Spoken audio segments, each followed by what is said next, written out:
우리는 앞서 데살로니가 후서 우리 4절까지 1장 4절까지 보았습니다.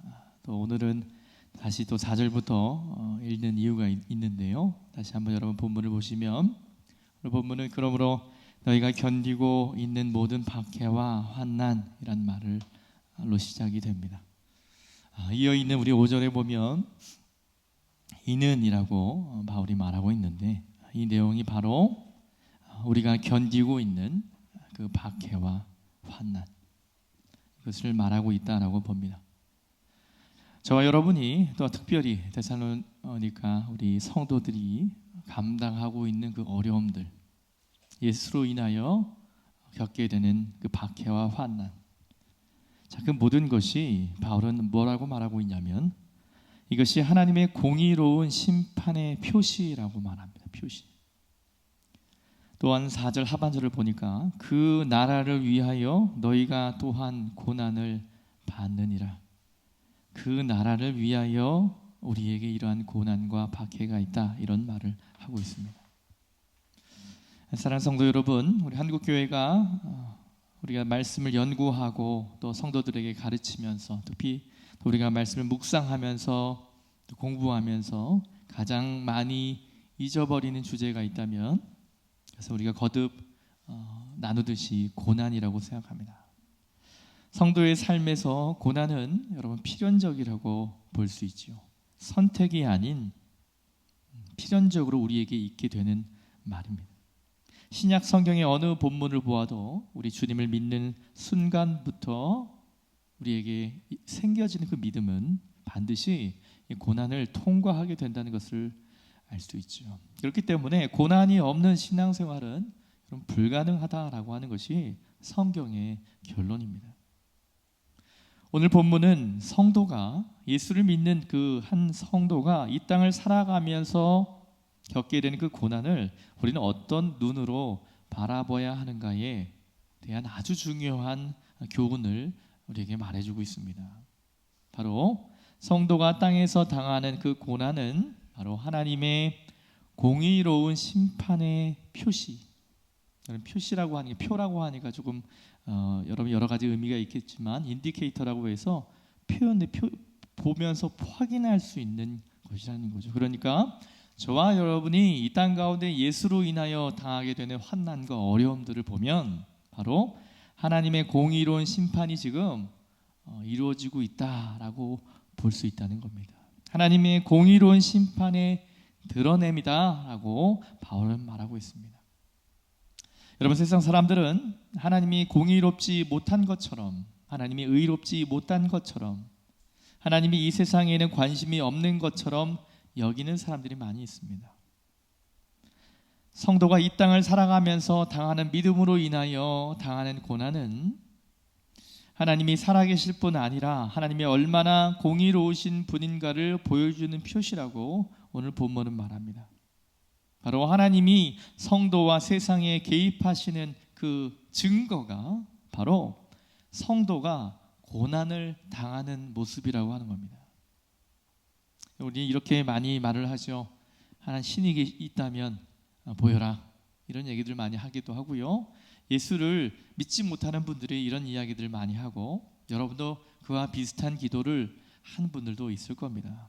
그런데 여러분, 성경을 더 깊이 들여다보면 바울은 우리에게 하나님이 의로우신가, 하나님이 공의로우신가, 그 표시가 바로 성도 가운데, 의로운 성도 가운데 당하게 되는 그 어려움을 통하여 하나님의 그 공의의 심판이 표현된다라고 말하고 있습니다. 병행되는 구절이 있습니다. 베드로전서 4장 16절에서 19절을 제가 좀 읽어드리겠습니다. 앞에 화면에 준비되어 있는데 눈으로 확인하시면 되겠습니다. 만일 그리스도인으로 고난을 받으면 부끄러워하지 말고 도리어 그 이름으로 하나님께 영광을 돌리라. 하나님의 집에서 심판을 시작할 때가 되었나니 만일 우리에게 먼저 하면 하나님의 복음을 순종하지 아니한 자들의 그 마지막은 어떠하며, 또 의인이 겨우 구원을 받으면 경건하지 아니한 자와 죄인은 어디 서리요. 그러므로 하나님의 뜻대로 고난을 받는 자들은 또한 선을 행하는 가운데에 그 영혼을 미쁘신 창조주께 의탁할지어다. 아멘. 내용이 사실 쉽지는 않습니다만 동일한 내용을 말해주고 있습니다. 무슨 얘기냐? 이 땅을 살아가는 성도의 삶에 믿음으로 인해서 오는 고난이 있는데, 그 고난은 하나님이 당신의 집에서 심판을 시작하셨다라고 하는 표시라고 말하고 있다는 겁니다. 하나님은 당신의 성도들을 받으시되 저와 여러분을 그냥 받으시지 않죠. 죄인으로 태어나서 죄에 익숙해져 있는 저와 여러분을 받으시지만 고난을 통해서 저와 여러분들을 연단시키시는 것이죠. 욥의 표현처럼 아주 순수한 금처럼 정금과 같이 빚어서 하나님이 받으시고 사용하신 줄 믿습니다. 이러한 하나님의 공의로운 심판이 그 집에서 시작되었다라고 하는 사실을 보여주는 것이 바로 저와 여러분이 경험하게 되는 고난이다라는 거죠. 성도들이 이렇게 고난을 거쳐서 하나님의 백성으로 하나님의 나라에 들어간다면 믿지 않는 자들이 당할 심판은 어떠할지 말할 필요가 없다. 이 말을 베드로가 지금 하고 있는 겁니다. 주 안에서 사랑하는 여러분, 성도인 저와 여러분이 이 땅을 믿음으로 살아가면서 고난을 통과할 때에 하나님은 그 성도의 삶에 특별하게 역사하심을 우린 믿습니다. 예수 그리스도의 귀한 되석의 은혜로 자격 없는 여러분과 저를 받으시고 그때부터 이렇게 얘기하시는 거죠. 우리 오늘 본문 5절입니다. 이는 하나님의 공의로운 심판의 표요 너희로 하여금 하나님 나라에 합당한 자로 여김을 받게 하려 함이니. 아멘. 여러분과 제가 하나님 나라에 합당한 자로 우리가 받아들여지도록 하나님은 저와 여러분의 삶에 개입하셔서 우리를 정금같이 연단하시고 빚어내신다는 것입니다. 여러분, 믿는 사람들도 고난을 싫어하고 두려워해서 하나님이 좋은 일만 주시기만 하면 하나님이 또 자신이 하나님을 잘 믿을 것처럼 말하기도 합니다. 하지만 여러분 어떻습니까? 우리는 그런 존재가 아니죠.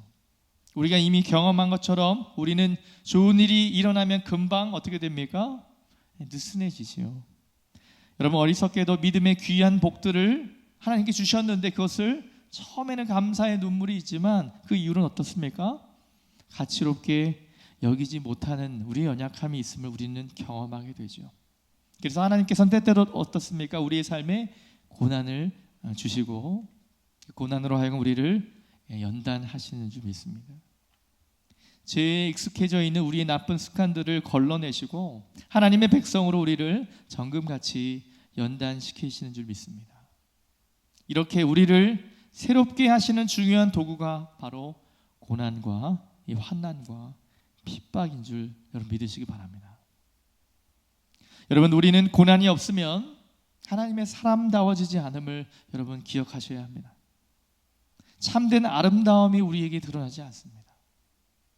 그래서 성도가 고난을 통과할 때 여러분, 하나님 무관심하신 것이 아니라 하나님이 성도를 하나님 나라의 자신의 자녀로 합당하도록 훈련시키고 빚고 역사하고 계시다는 사실을 여러분 믿으시기를 바랍니다.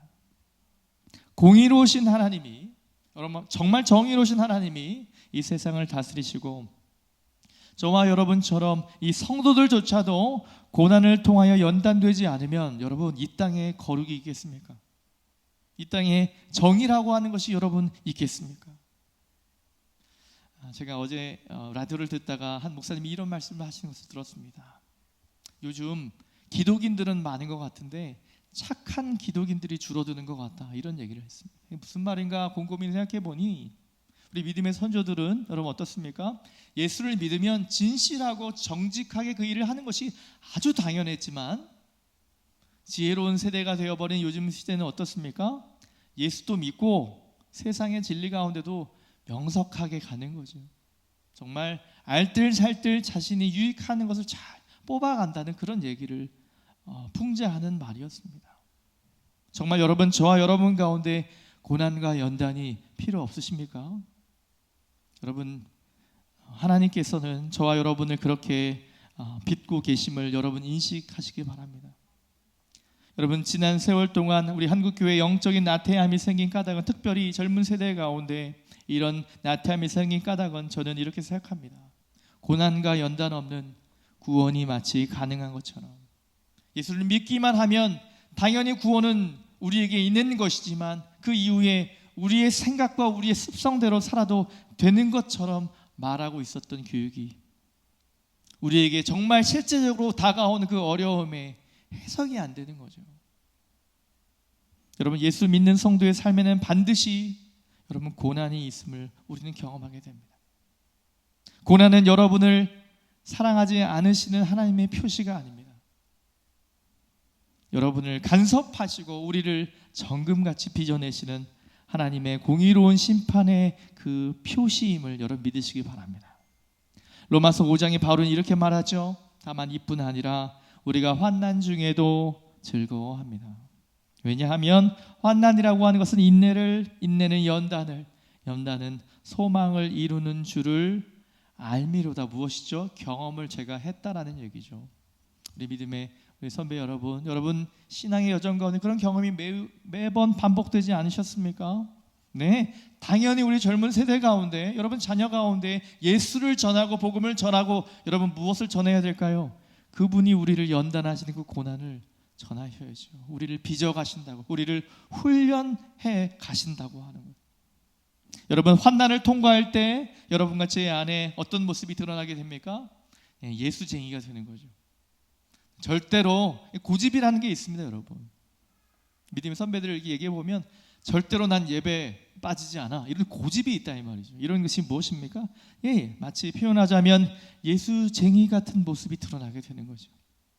예수 믿는 사람들의 진짜 모습이, 그런 예수쟁이 같은 그 진짜 모습이 언제 만들어지냐는 겁니까? 정말 젠틀하고 네 좋습니다 긍정적이고 적극적인 것으로 여러분 이 땅 가운데 어떻게 살아갈 수 있을까요? 네.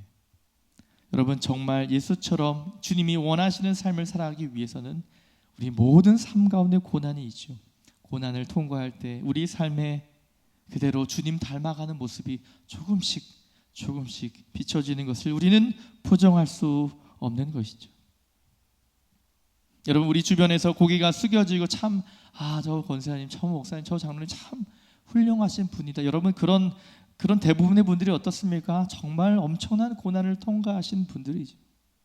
틀림없습니다. 고난 없이 잘하고 쉬운 길만 걸어온 사람이라면 존경하고 싶은 사람으로 여러분 빚어지지 않습니다.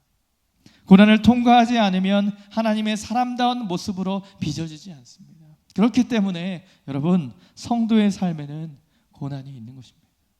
반드시 우리가 하나님을 닮아가려고, 주님을 닮아가려고 내 학교 가운데, 내 사업 가운데, 내 일터 가운데 살려면 반드시 연단하시는 이 핍박과 질고가 있음을 여러분 기억하시기를 바랍니다. 주 안에서 사랑하는 여러분, 우리는 힘든 일을 당할 때 우리는 불평하지요. 하나님께 사실 서운해합니다. 우리를 핍박하는 자들의 악함과 교만과 악의를 바라볼 때 더욱 이렇게 얘기하죠. 주님은 왜 저들 그대로 두십니까? 하나님이 정말 다스리고 계시는 세상이 맞습니까? 이런 의문까지 품게 되지요. 세상은 너무나 뒤죽박죽하고 공의와 정의가 다 사라진 것은 아닌가? 여러분 요즘 뉴스 어떻습니까? 정말 말도 안 되는 부모가 아이를, 여러분 말도 안 되는 일들이 일어나고 있죠.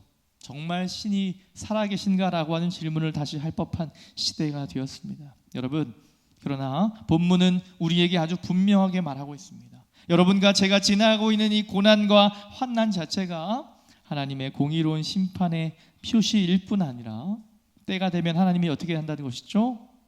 그 공의로움을 반드시 실행하시는 순간이 온다는 것이죠. 오늘 본문 6절과 7절을 읽어드리겠습니다. 너희로 환난을 받게 하는 자들에게는 환난으로 갚으시고 환난을 받는 너희에게는 우리와 함께 안식으로 갚으시는 것이 무엇이다? 하나님의 의라고 한다는 것이다 표현합니다.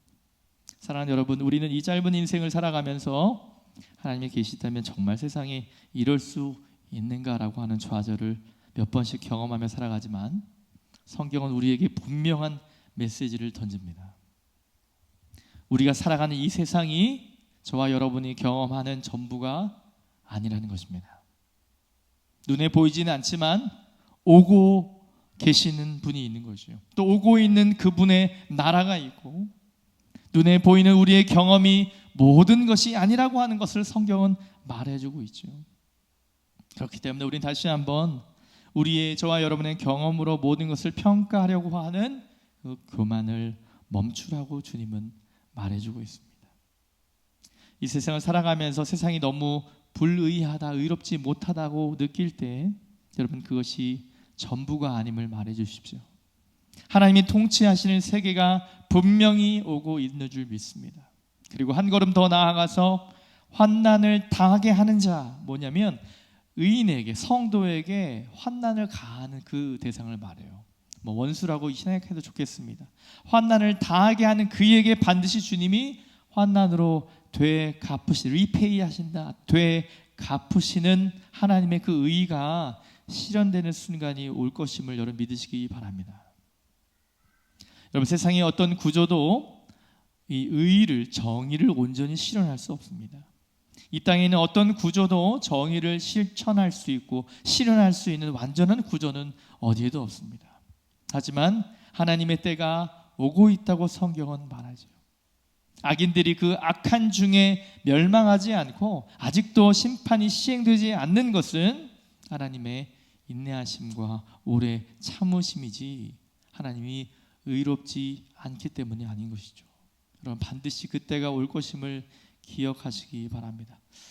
사랑하는 여러분, 여러분과 저는 이 불의한 시대를 살아가면서 너무나 많은 사람이 분노하고 억울해하면서 손해보지 않기 위해 우리 스스로의 방식대로 소소하게 보복을 행하는 것을 보게 됩니다. 정말 상상할 수 없는 범죄들이 개인의 분노로 말미암아 생겨나고 막연한 다수를 향한 그 말도 안 되는 끔찍한 범죄들이 보편화되고 있습니다. 여러분 이것이 오늘날 이 시대의 아픔과 눈물이라고 말할 수 있겠죠. 아무 관계없는 사람들을 향하여 막 분노를 막 쏟아내고 있는 것이 우리 사회의 모습이 되어버렸습니다. 여러분 우리는 어떻습니까? 우리는 그렇게 살지 않습니다. 우리는 우리 안에 끌어오르는 그 감정대로 다 행하며 살지 않습니다. 여러분 왜 그렇습니까? 시대가 어떻게 흘러가든지 우리는 절대로 우리 방식대로 우리의 육신의 원함대로 보복하려고 하지 않습니다. 우리 주님이 이런 말씀하셨죠. 오른뺨을 맞으면 왼뺨을 돌려대고 오리를 가자고 하면 십리를 가고 겉옷을 구하는 자에게는 속옷까지 벗어주는 그런 세상과 다른 형태의 삶을 살도록 부름 받은 줄 믿습니다. 우리는 하나님의 공의로운 심판이 반드시 임할 줄을 알기 때문에 세상 사람들처럼 억울해하면서 내 방식대로 되갚으려고 그렇게 하지 않습니다. 복의 근원으로 세상을 축복하면서 살아가는 삶을 우리는 꿈꾸게 되는 것이죠. 세상의 악과 부패가 안 보여서가 아니라 어떻습니까? 우리가 몰랐습니까? 아닙니다. 우리 안에 그런 감정이 없었습니까? 아닙니다. 주님께서 하실 그 심판의 때가 올 것임을 인내하고 기다리는 것, 저와 여러분의 역할, 충성스럽고 진실하게 하나님 앞에서 복의 통로로 사는 것, 그것이 우리의 삶이기 때문에 가게 되는 것입니다. 여러분 때가 되면 하나님이 여러분과 우리의 삶에, 저의 삶에 참된 안식으로 갚아주시는 순간이 올 것임을 믿습니다. 아무도 우리 눈에 묻은 그 수많은 눈물을 헤아려 주지 못합니다. 때로는 가장 소중한 남편이나 아내도 서로 헤아리지 못할 때가 있습니다. 자녀들이 우리의 눈물을 헤아리기에는 더욱 어렵겠지요. 사랑하는 여러분, 그래서 때로는 억울하고 때로는 우리 마음이 참 아프고 답답하지만 누가 우리에게 안식을 주십니까? 네, 심판의 주, 정말 의로우신 그분만이 우리에게 안식을 주시는 줄 믿습니다. 뭐라고 하십니까? 어떤 위로를 주십니까, 여러분? 네, 수고했다고, 잘하고 있다고 말씀하시는 거죠. 그 순간이 또한 주님께서 완벽하게 일하실 이 때가 올 것임을 알고 우리는 인내할 수 있게 되는 것입니다. 사랑하는 여러분, 마지막이 좋아야 정말 진짜 좋은 것 아니겠습니까? 이 땅에서 지금 우리가 잠시 좋은 것이 어떤 무슨 큰 기쁨이 되겠습니까? 마지막 날 주님이 우리를 보면서 수고를 했다, 착하고 충성된 종이라고 그 안식을 주실 때가 여러분 진짜가 아니겠습니까? 마지막 날 공의로운 재판관이신 그분이 우리를 보면서 안식으로 갚아주실 때 그것이 진짜 우리의 또 저와 여러분의 인생의 최고의 영광이고 복됨이라고 우리는 믿습니다.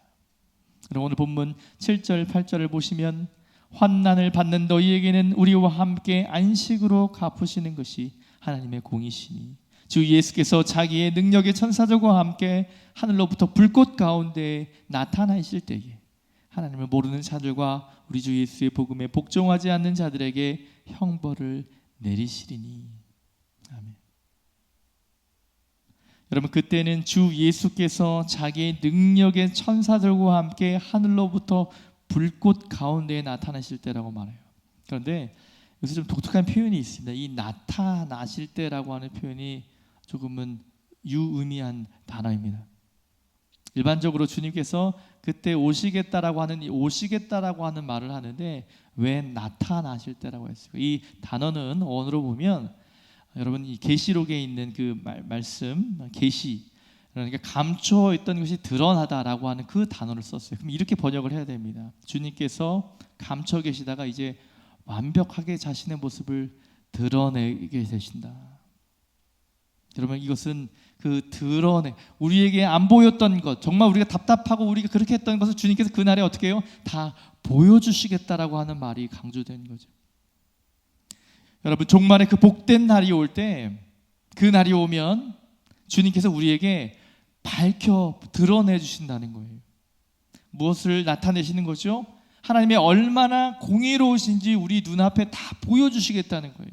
하나님의 정의로우심이 얼마나 틀림없는가가 명확하게 선명하게 나타내신다는 거죠. 여러분, 그런 것이 있죠. 저와 여러분이 살면서 죄가 드러나지 않고 감추어진 것들, 특별히 우리 대한민국에는 그런 이제 역사 가운데 그런 억울함이 많은 나라 아닙니까? 서류 안에 감춰졌던 말도 안 되는 사건들이 많이 있는 나라 아닙니까? 여러분, 그 모든 것이 밝혀질 날이 있다는 거예요. 여러분, 그것이 감춰졌다고 해서 여러분 그것을 행복으로 여길 수 없는 이유가 무엇이죠? 하나님이 명확하게 다 드러내실 것이기 때문입니다. 그날에는 아무것도 감추지 못하고 다 드러내고 벌거벗은 것처럼 나타나게 된다고 성경은 말합니다. 여러분, 여러분과 제가 믿는 것은 우리 주님께서 저와 여러분을 위해서 죽으실 뿐 아니라 우리를 위해서 다시 살아나셨다는 것이고, 또한 살아나신 그분이 반드시 다시 오신다는 겁니다. 그냥 살아나신 것뿐만 아니라 살아나셨다라고 한 메시지로만 말하는 것이 아니라 살아 계시기 때문에 우리를 데리러 이 땅에 다시 오실 것이라고 성경은 명확하게 말씀하십니다. 그러면 그분이 오셔서 무엇을 하신다는 거죠? 8절에 하나님을 모르는 자들과 예수 복음에 순종하지 않는, 복종하지 않는 자들에게 형벌을 내리신다는 거죠. 여러분, 여기에 안 믿는 사람들을 가리키는 두 가지 모습이 나오는데, 첫 번째로는 하나님을 모르는 자들이래요. 그리고 두 번째로는 복음에, 예수의 복음에 복종하지, 순종하지 않는 자들이라고 말합니다. 사랑하는 성도 여러분, 신앙생활을 하는 여러분과 저의 신앙에서 가장 중요한 특징이 무엇입니까? 무엇이 믿음의 큰 특징입니까? 바로 눈의 열림입니다. 눈의 열림. 이 지각의 새로워짐입니다. 여러분, 영생은 곧 유일하신 참 하나님과 그의 보내신 자 예수를 아는 것이라고 성경은 말하죠. 지각이 열려야 한다는 것이죠. 여러분, 신앙이라고 하는 것 그냥 교회가 시키는 대로 하는 것이 아닙니다. 우리의 존재가 눈이 열리고 지각이 열려서 보이지 않던 것이 보여져야 되는 것이죠. 깨달아지지 않던 것이 깨달아지는 것이죠. 하나님이 살아계신 것 여러분 믿으십니까? 예수께서 틀림없이 다시 오신다는 것 여러분 믿으십니까? 보이는 것처럼 여러분이 명확하게 믿음으로 다가오는 것, 여러분 그것이 믿음이라고 성경은 말하죠.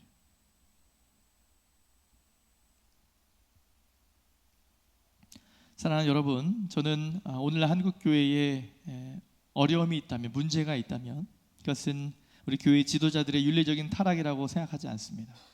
왜냐하면 교회사를 읽어보면 지도자들의 윤리적인 타락은 매우 부끄럽고 수치스러운 일이지만 그런 일들은 역사 안에 늘 반복되어 왔습니다.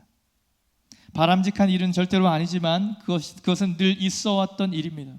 사랑하는 여러분, 저는 우리 한국교회의 연약함이 말씀에 대한 무지라고 생각합니다. 이 지각이 열리지 않음에 있다고 생각합니다.